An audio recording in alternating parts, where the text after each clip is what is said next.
For one, the company, used to making cars and not planes, began using expensive metal dies to cast their parts.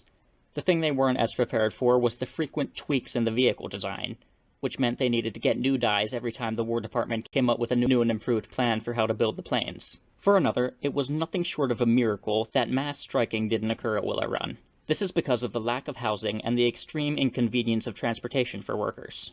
The lack of housing stemmed from an agreement between Ford and the city of Dearborn that they didn't want a flood of Democrat voters registering addresses in the reliably Republican district. While plans for new suburbs were considered, it never happened, and the employees would either have to carpool nearly an hour each way to and from Detroit every day, or set up camp in the now-growing trailer park sitting in a field near the factory.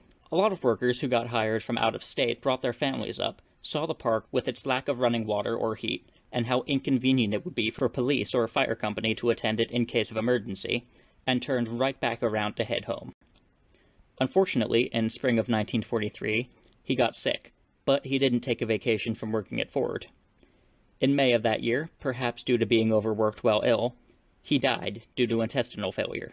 The trailer park would last throughout most of the year. In 1942, Ford sold a large area of land to the federal government for the purpose of emergency war housing.